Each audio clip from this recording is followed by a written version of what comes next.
Well, hello, everybody. I have been wanting to do a video on Dr. Russell pretty much since, well, Brennan and how he behaved. But then we had Vinnie Politan, who he's really, trying to get as much publicity on himself. I mean, he's got all these channels and stuff, and he, wants folks to come watch him. And okay, great. But come on, Vinny. If you want to be well received, let's start seeing your opinion. Not, I mean, I get it when you're going to ride the middle, but you don't necessarily know how to ride the middle because you come out sounding like you're on the side of whoever's speaking. Uh, I watched you for a while, and at one point I had thought that you were just as outraged as the rest of the world when it came to Karen Reed and the shoddy police work, if you want to even call it work, of a so called investigation where they're trying to railroad her into prison.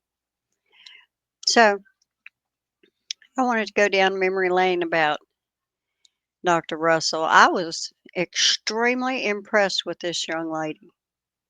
Well, we're close to the same age. I'm probably a little older, actually, but um, she's brilliant. She's a sponge. She she's inquisitive. Her mind never stops. She is absolutely brilliant. She's probably one of those people that as soon as she reads something, she retains it forever. And I wish I had that quality. Anyway, I found an article regarding our Dr. Marie Russell, and this article was written 20 years ago. And I want to read it to you. So give me just a second. Let me see if I can clear the frog. I'm going to say right now that I hope whatever, I can't, I don't know the name of this kid's movie, but whatever it is, hope it's not so loud it comes through. Got a grandbaby watching a movie. All right, folks, so here we go. This was written in 2000, 24 and a half years ago at this point. So 24 and a half years ago. It was posted in the Los Angeles Times.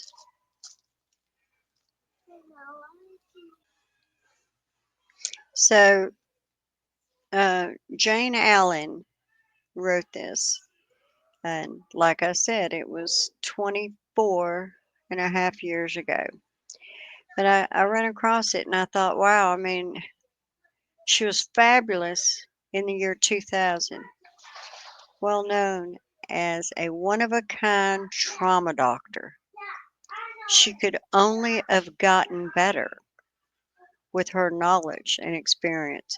But let's see what they had to say about Dr. Russell 20 years ago. 24 years ago. It's striking how much Dr. Marie Russell still thinks like a cop. Inside the emergency room at County USC Medical Center on a recent afternoon, she worries almost about as much about preserving the bullet that pierced a shooting victim's flesh as she does about his physical discomfort.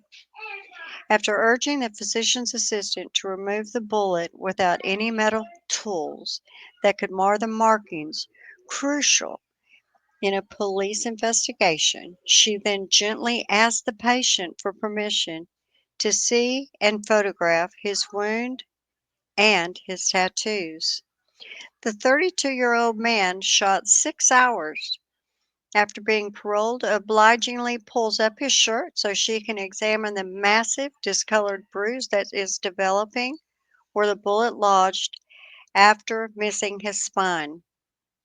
You lucked out, she tells him. You could have been paralyzed.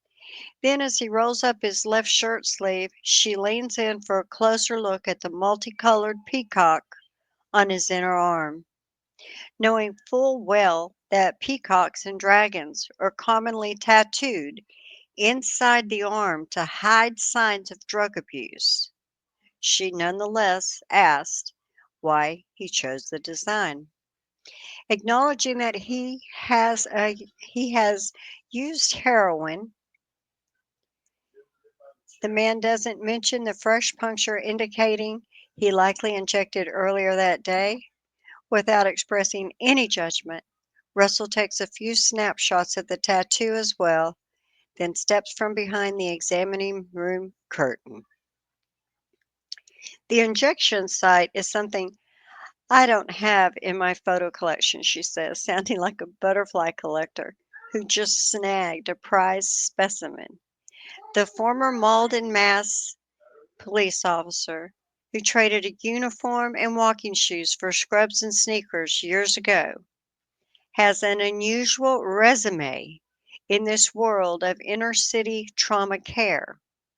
On top of police skills, she has honed her trauma skills within 2 miles of 30 East LA street gangs and studied forensic pathology under LA's famous former coroner, Thomas Noguchi.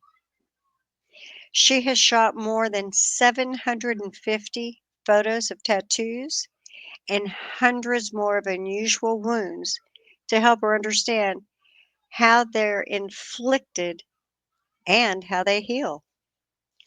Russell incorporates the photos. Whoops, where'd I go? Russell incorporates the photos into lectures she delivers here and abroad to medical students, law enforcement, and forensic societies.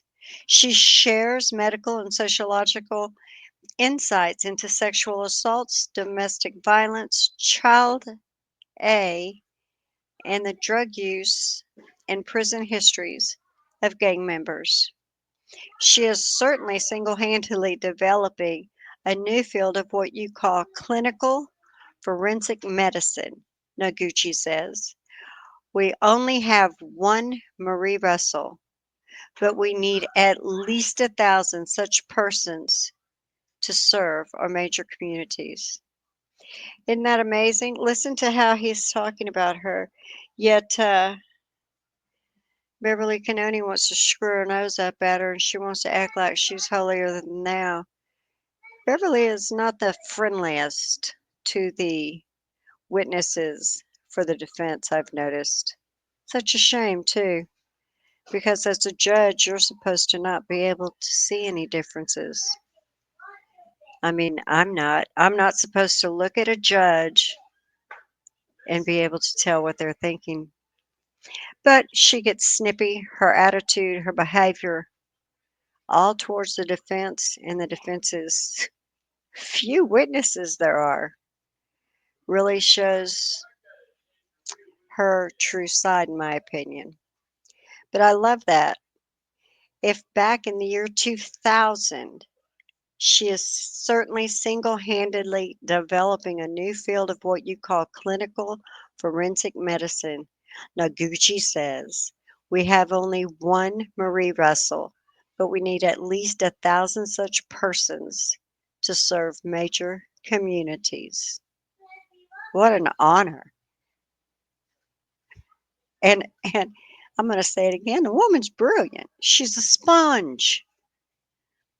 County USC faculty noticed Russell early in her residency because of her multidisciplinary skills and recruited her for a permanent faculty spot, says Dr. Catherine R. Challoner, an emergency room doctor and fellow faculty member. It's a joy to have her around. The first person I go to for questions about tattoos or forensics or ballistics or gang affiliation or pathology information would be Marie, says Challoner. who turns to Russell on touchy cases inside the hospital's jail unit, such as suspected cruelty or child A. Moses Remedios, the physician's assistant, who asked her for advice on whether to remove the bullet from the flank of the tattooed gunshot victim, says, "She's got that total cop street smart going. Plus, she's a good doctor." He then extracted the bullet with his gloved fingers as requested. She always knew she wanted to be a doctor. Although she began her career as a police officer, Russell, 45, says she always knew she wanted to be a doctor. A native of Woodside, New York, she was one of 5 children raised by a father who worked for the railroad and a mother who did clerical work. Russell remembers as far back as the second grade admiring her family doctor, a woman who later gave the teenage Russell some of her medical journals. I can even imagine that because um, I went back to where I grew up. It's probably been a good 10 years, maybe more. My husband went down with me, and uh, there was a there was a house in town on the corner. Well, we'll just say on the corner of Main Street, and above the house is where the doctor lived, or next door. I can't remember, but the house was 2 stories. So I can't remember if he actually lived upstairs or lived next door. But he was an old country doctor, and it's gone. And it's like a piece of that town is just vanished. I mean, I don't know how to describe it, but you know, 50 years, 60 years, a lot of changes, I guess. All right. So, woman, lady, good. A good student, Russell spent a year at Massachusetts Institute of Technology, but moved home when her mother developed cancer.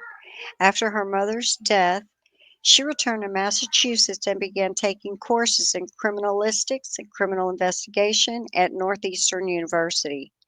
Then, on a dare, she took the police exam and passed. I bet she aced it, to be honest. Although she hadn't set out to become a police officer, Russell knew that there were funds available to help officers further their educations. So she completed police training, became the first female officer in Malden, Massachusetts, north of Boston. While on patrol there, she pursued her bachelor's degree in psychology. She is so well rounded. An emergency medical technician course and a stint in an emergency room clerk got her hooked on emergency medicine. So she applied to medical school at the University of Massachusetts.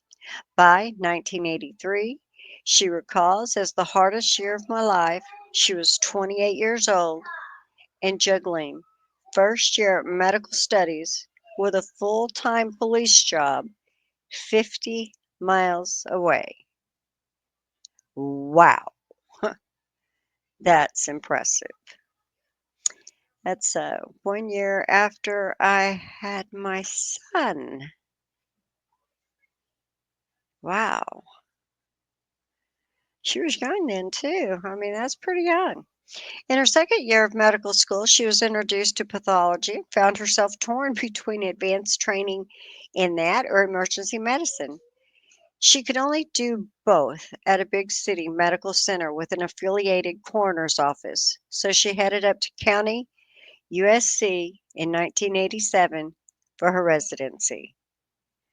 That was when my last baby was born, 1987. While examining gunshot and stab wounds suffered by patients from surrounding neighborhoods, she became fascinated by their tattoos' meaning. The more I asked, the more I became interested, she recalls. Studying the markings of various gangs, understanding the forensic significance of the symbols has helped shape her handling of patients, especially shooting victims. I can only imagine. For example, before county USC doctors understood gang tattoos, they inadvertently put members of opposing gangs in the same treatment areas. Sometimes that created problems, Russell says, such as gang members threatening and verbally abusing each other. So the hospital staff began limiting visitors to gang members' mothers and at times admitting the patients under pseudonyms to keep rival gangs from trying to come after them. There have been incidents in this hospital where gang members have tried to come into the hospital and finish the job, she says. Russell has become alert to the distinctive markings of Black and Latino gangs and white supremacists who come through the doors, learning about symbols and numbers that are a mystery to most people. At one time, Russell asked a patient if his 11550 tattoo signified his zip code since she knew some of the LA gangs had 213 area code tattoos to identify their home turf. The patient responded that the 5 digits represented the penal code for being under the influence of a controlled substance. Since then, Russell has learned to recognize many symbols of a prison past. The number of teardrops tattooed below the corner of an eye can indicate how many years a patient has been in prison. A Salvador Dali like image of a melting clock means the person has done time. And prominent images of the Madonna or Christ tattooed on the back are used to deter prison R.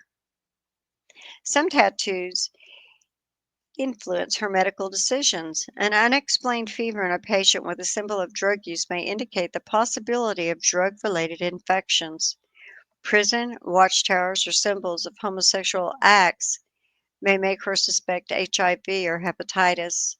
Despite her demanding schedule in the emergency room, where she's had to help a patient untangle an intravenous line as she is to mobilize a trauma team, and teaching at USC and Cal State LA, she is also managing to raise a nephew 14 and a niece 18, now married. Bringing up children is the hardest thing I've done, she says. It also makes her give up the gun she's had since she was a police officer. The guns moved out of the house the day my children arrived, said Russell, who is, by her own admissions, a fanatic about safety.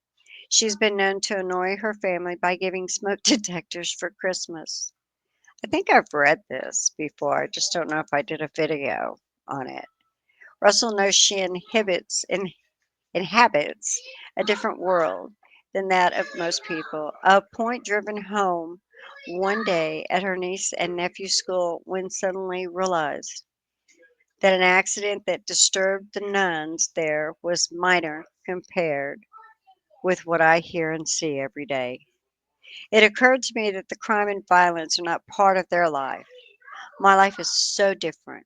My life centers around violence. Even at home, she spends many hours scanning her forensic photos into the computer. In her prized time off, she manages to put the darkness aside to swim or camp, although she does admit her preferred recreational reading is true crime. Now, even if I have read portions of this prior to this one, I just have to say that I am truly, in fact, very impressed with Dr. Russell. I mean, who wouldn't be?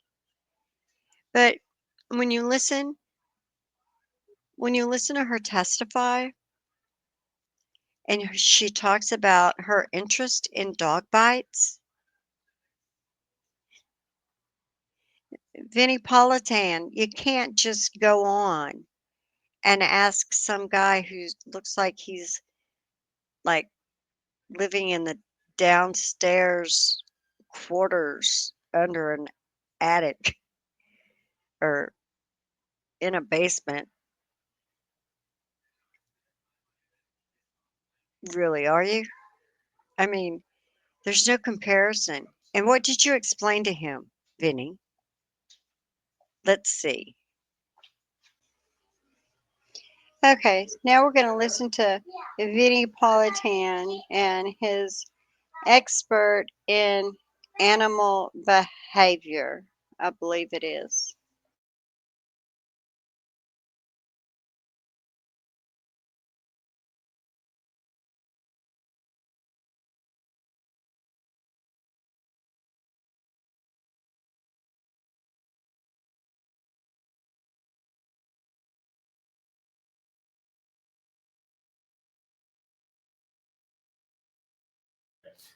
So that was the expert that we saw and heard at trial. So the prosecution didn't have their own expert to talk about it. They had someone who said that, no, this is from the tail light. So we're going to bring in a dog bite expert. They were talking about it in court tonight. We're going to talk about it tonight. Joining us, an expert. He's a PhD in animal behavior, has studied it for 40 years. He's been retained in hundreds of court cases on this issue, Dr. Richard Polsky. Dr. Polsky, thank you so much for joining us tonight. Great to have you here. It's a pleasure to be here. Let me start with a general question, then I'll get more specific. Can you look at a photo of injuries and determine whether or not they're the result of a dog bite, dog scratch, dog attack? Well, in my experience, you have to look at the totality of the evidence, which is more than just a photograph of the dog bite or the type of injury on the person's arm, like in this case, the victim's right arm. You have to ask certain questions about the behavior of the dog, as well as the context in which the incident happened. You look at the individual dog, you look at its temperament, and you ask, well, this dog with its behavioral history, would he bite a person in the context in which the incident supposedly happened? In order to do that, ideally, you should do, or if it's able, you do a behavioral inspection. There's a certain protocol for behavioral inspections to see if the dog had the temperament to inflict a bite injury. And in that regard, you also want to look at how well the dog knew the victim. Was this a stranger? Was this someone who Complete came stranger. to the house and regularly interacted? Now, I'll give you the background of what the defense. Okay, so here I would have to say, okay, let me help you out just a little bit, doctor. You see, this dog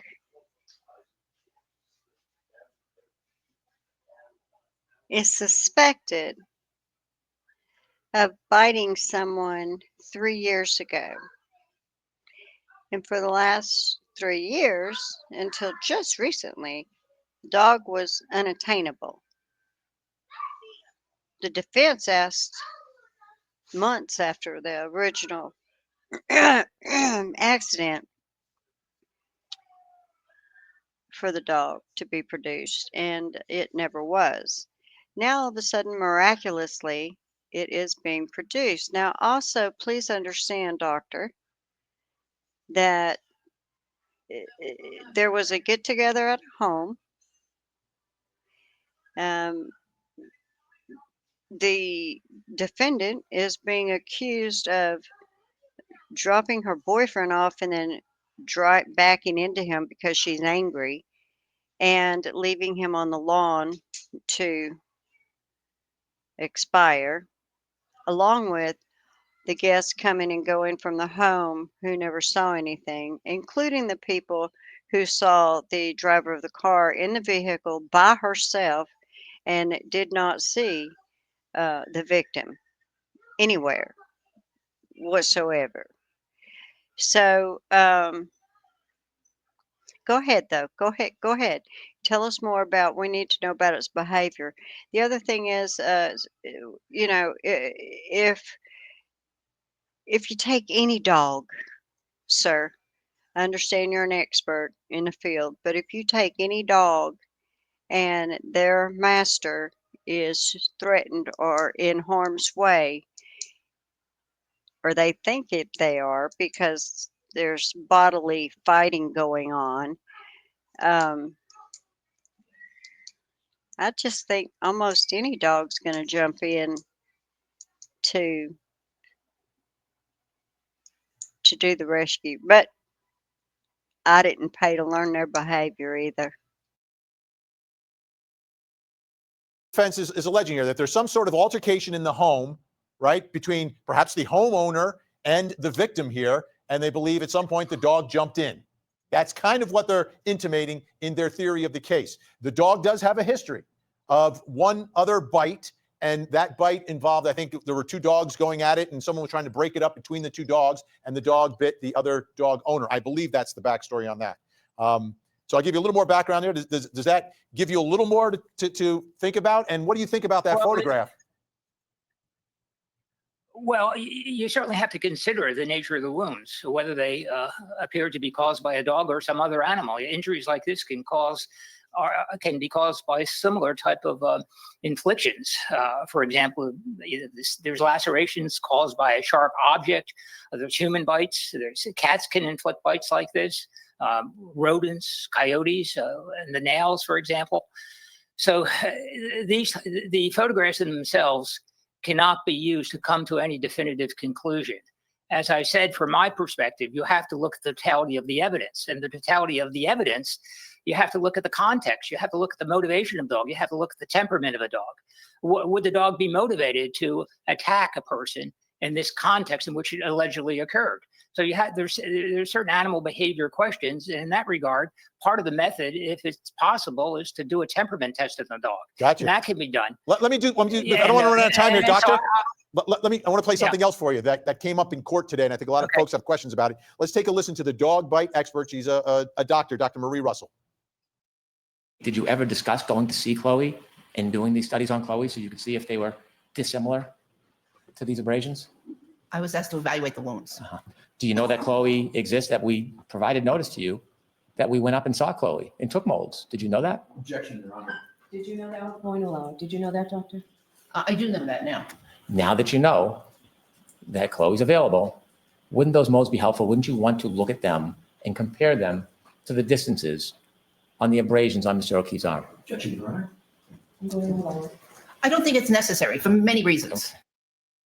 Okay, doctor, what are your thoughts about taking a look at the dog molds? Is that something that would be done normally? Certainly, yes. If it's possible, the dog's still alive, you certainly absolutely want to take teeth impressions and to determine if the teeth are consistent with the wounds on the victim. For this expert says it's not necessary. It leaves me confused. You have to look at as much evidence as possible to come to any definitive conclusions. And after you look at including DNA evidence, sometimes in these cases, clothing are stripped and there's bites from head to toe. And based on the totality of all the evidence I briefly mentioned, you can come to certain conclusions with a reasonable degree of certainty. Yes, it was a dog bite.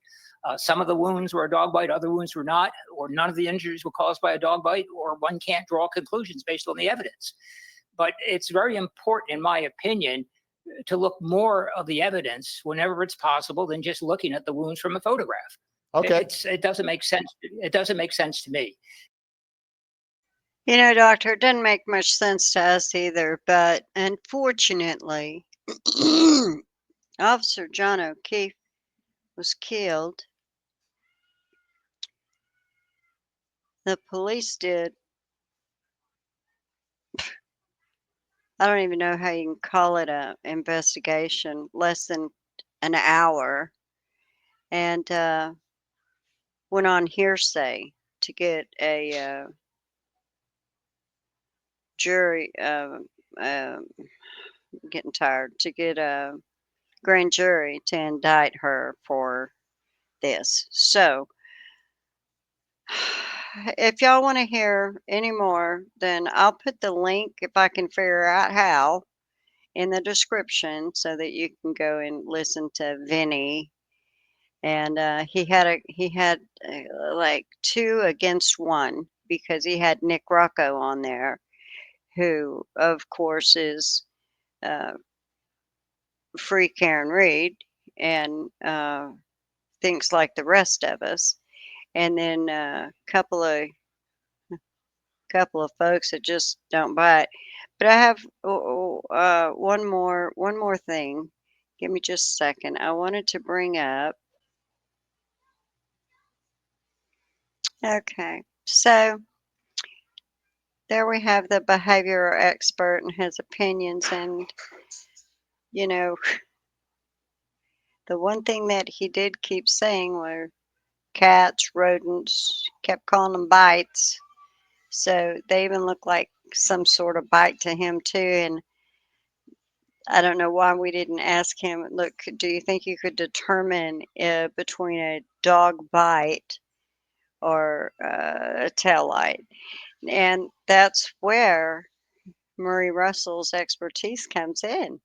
She has treated hundreds, if not thousands, of patients that have been in, well, I'm going to say thousands of patients in car accidents. And it's got to be thousands when it comes to dog bite cases as well, because she practiced a very long time. She trained, she oversaw the interns. So I have no doubt that this woman has some major integrity, and there is no way she's just going to get up on a stand without being as sure can be. And like she said, nothing is 100% in the medical. So we understand that too. But if you go back and you say, okay, so 3 years ago, a dog, and it will be 3 years, the 29th, so we're almost to 3 years. Um, a dog's bite pattern or structure of its teeth can change, especially as the dog ages. A dog's mouth undergoes natural changes over time, which can affect the appearance of its bite or the marks it leaves on an object or a person. A tooth wear and tear, dental health issues, growth, change in bite force, you know, changes in bite behavior. If you didn't examine the dog 3 years ago, then you have a really good chance that it's not going to match 3 years later. And that's providing anybody can even prove it's Chloe. The bottom line is, how were those injuries sustained? Now, all the defense is trying to say is it could have been a bite. It could have been a dog bite. It could have been a dog attack. They can give other scenarios besides, oh, Proctor and them said she hit him. So I personally feel under the circumstances, Marie Russell knows what she's talking about. I believe her. I don't think someone with her background would get on the stand and lie. And I think that the reason that she reached out to the defense is because of her expertise in determining when she's treating a patient. Is it an animal bite? Is it a dog bite? Is it a car accident? Is it did people get in fisticuffs? Um, she is extraordinary. And let's not forget that she also studied behavior and bites of dogs and even had peer reviewed papers written, or she co authored those papers. And the other thing I did not appreciate whatsoever is Brennan trying to say that somebody helped her write her report. And did she have it peer reviewed? I mean, Brennan, come on now. You grasping at straws. Come on.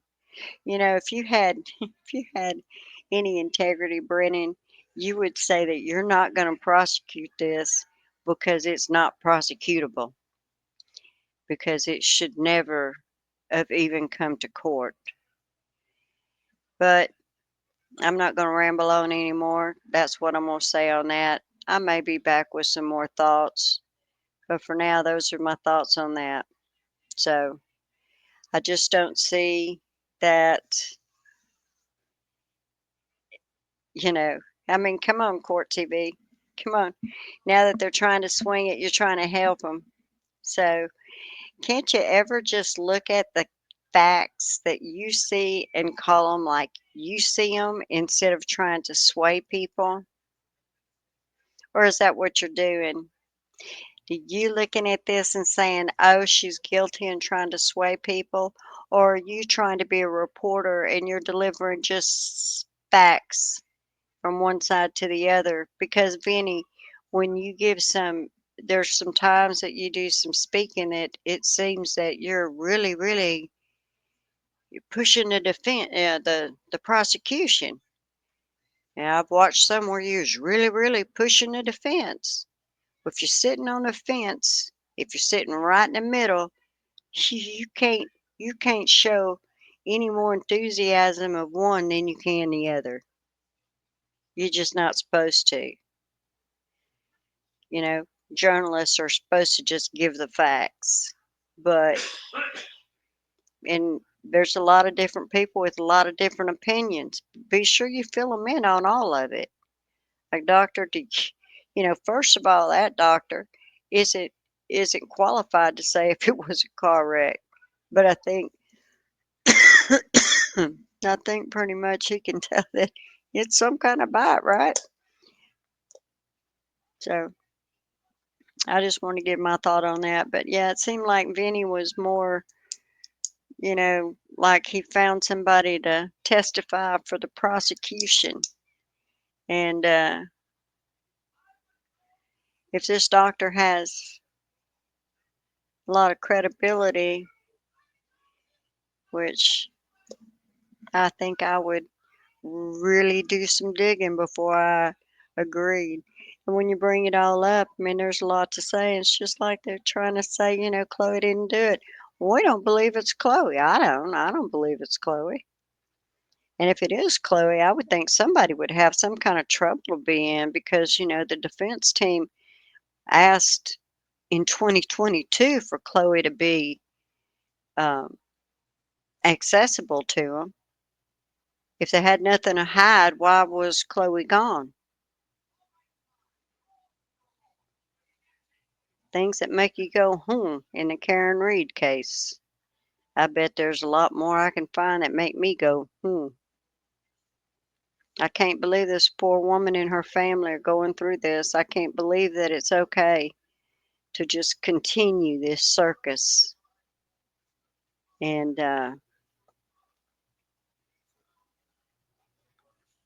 I hope, I want to see justice for Officer John O'Keefe.